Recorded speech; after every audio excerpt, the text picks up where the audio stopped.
Welcome to Statistical Methods.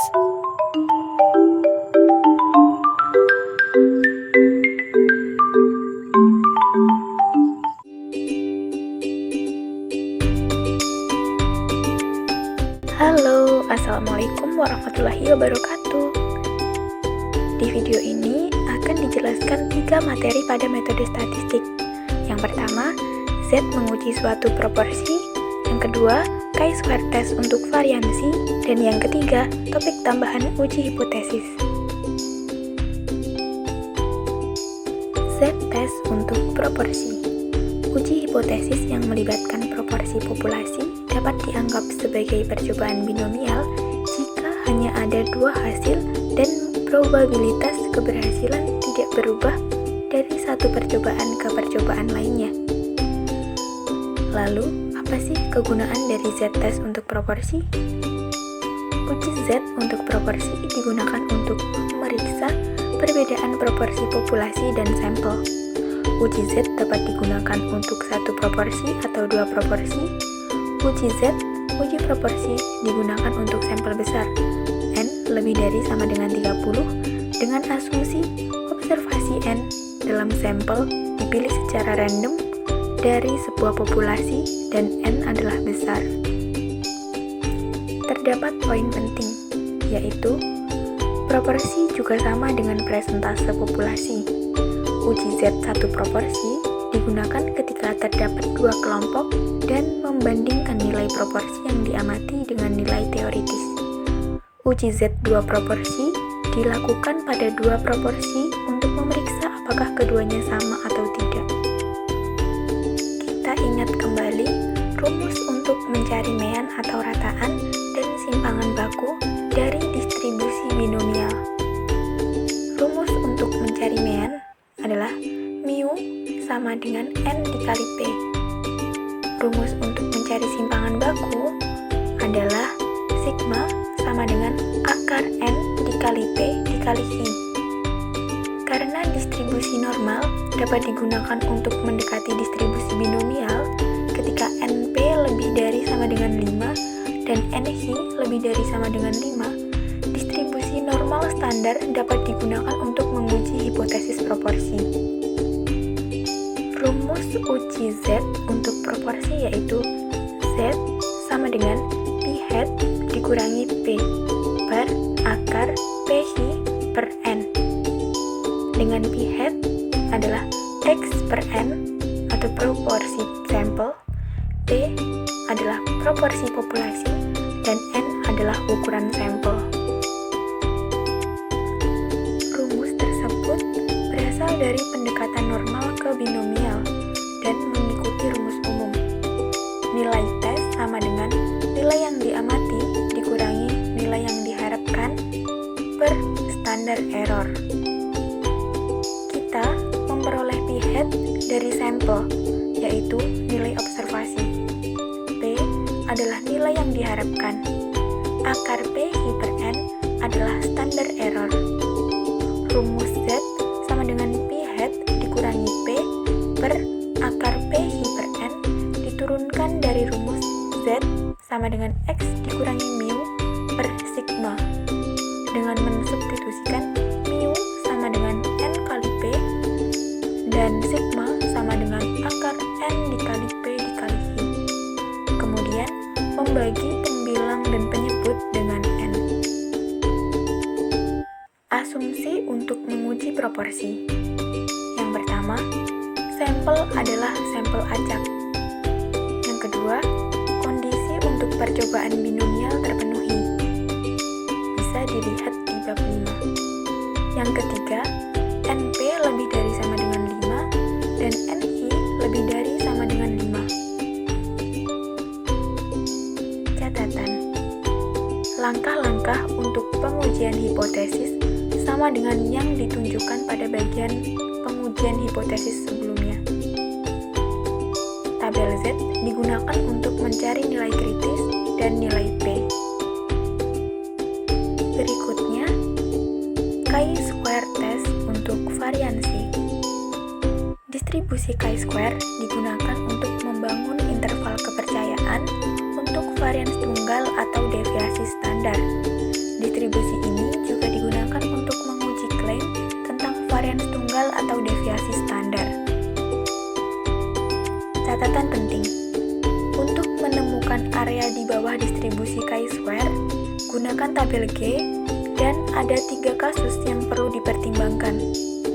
Yang pertama, menemukan nilai kritis chi-square untuk alfa tertentu ketika uji hipotesis berekor kanan. Yang kedua, menemukan nilai kritis chi-square untuk alfa tertentu ketika uji hipotesis berekor kiri. Dan yang ketiga, menemukan nilai kritis chi-square untuk alfa tertentu ketika uji hipotesis menggunakan 2 sisi. Berikut adalah tabel G atau tabel chi-square. Pada chi-square test untuk variansi, setelah derajat kebebasan mencapai 30, tabel G memberikan nilai hanya untuk kelipatan 10, yaitu 40, 50, 60, dan seterusnya.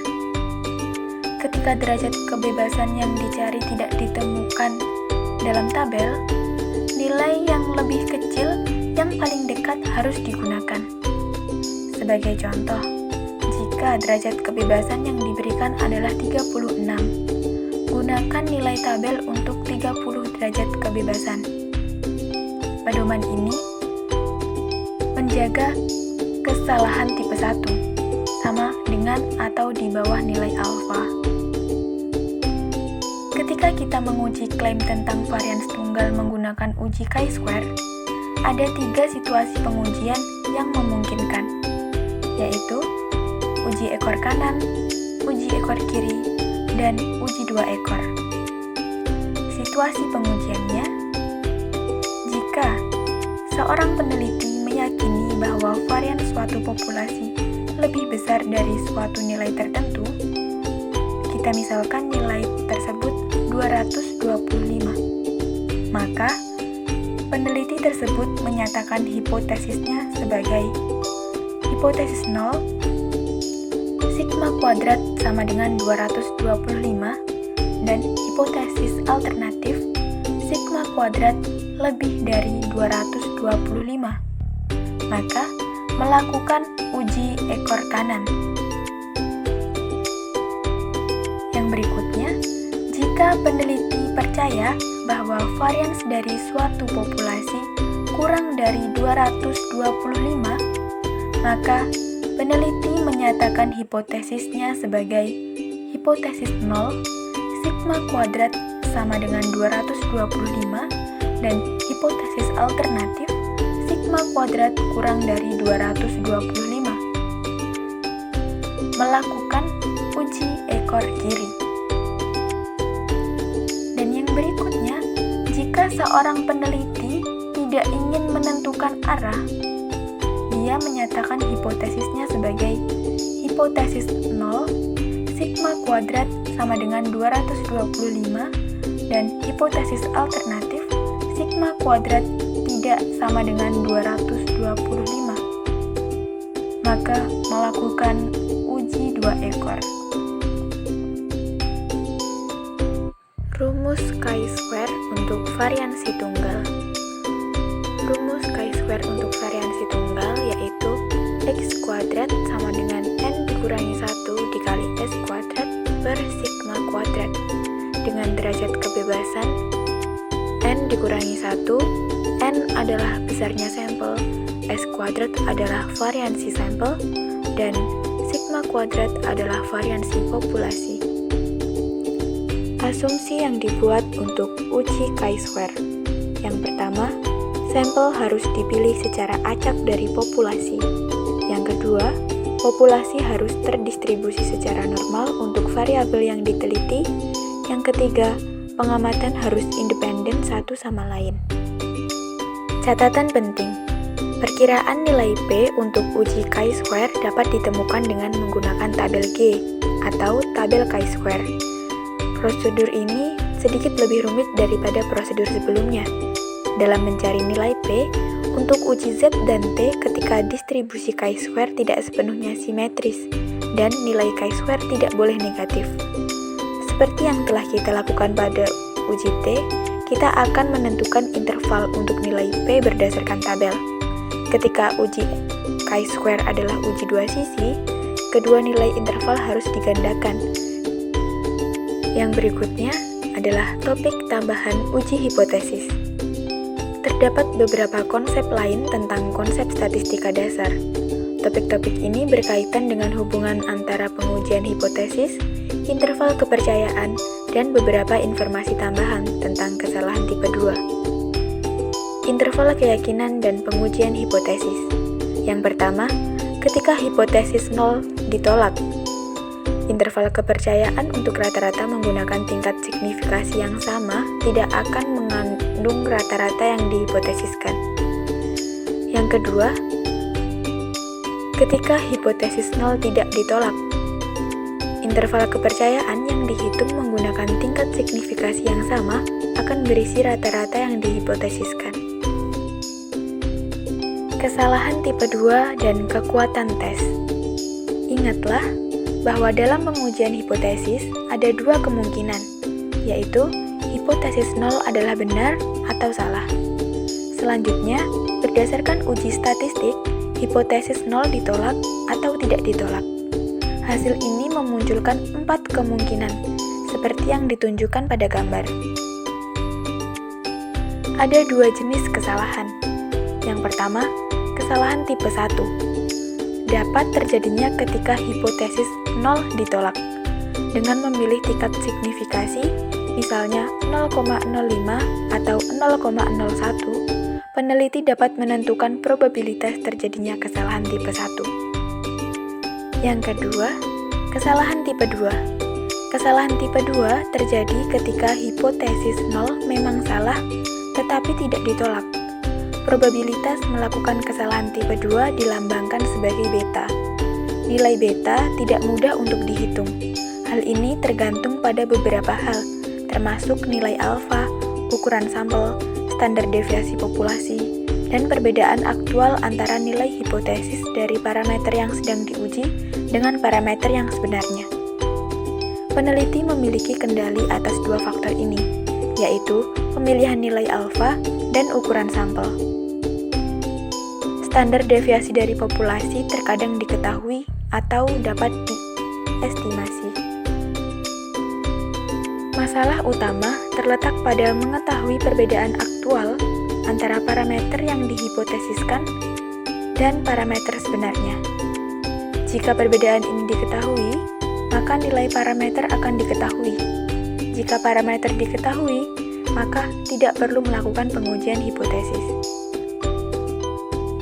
Oleh karena itu, nilai beta tidak dapat dihitung. Namun, bukan berarti hal ini harus diabaikan. Peneliti biasanya mencoba meminimalkan ukuran beta atau memaksimalkan ukuran 1 dikurangi beta, yang disebut dengan kekuatan dari sebuah tes. Kekuatan tes statistik mengukur sensitivitas tes untuk mendeteksi perbedaan nyata dalam parameter jika memang ada. Kekuatan tes adalah probabilitas. Semua probabilitas dapat memiliki nilai mulai dari 0 hingga 1. Semakin tinggi nilai kekuatannya, semakin sensitif tes tersebut untuk mendeteksi perbedaan nyata antara parameter jika memang ada perbedaan. Dengan kata lain, semakin dekat kekuatan sebuah tes dengan 1, semakin baik tes tersebut untuk menolak hipotesis 0. Jika hipotesis 0 tersebut sebenarnya salah. Kekuatan tes sama dengan 1 dikurangi beta, yaitu 1 dikurangi probabilitas melakukan kesalahan tipe 2. Kekuatan tes ditunjukkan pada blok kanan atas pada gambar di samping. Jika entah bagaimana diketahui bahwa beta sama dengan 0,04, maka kekuatan tes adalah 1 dikurangi 0,04 sama dengan 0,96 atau 96%. Dalam hal ini, probabilitas untuk menolak hipotesis 0 ketika hipotesis tersebut salah adalah 96%. Seperti yang telah dinyatakan sebelumnya, kekuatan sebuah tes bergantung pada probabilitas melakukan kesalahan tipe 2. Dan karena beta tidak mudah dihitung, kekuatan sebuah tes tidak dapat dengan mudah dihitung. Sekian materi yang dapat disampaikan. Semoga bermanfaat. Terima kasih. Wassalamualaikum warahmatullahi wabarakatuh.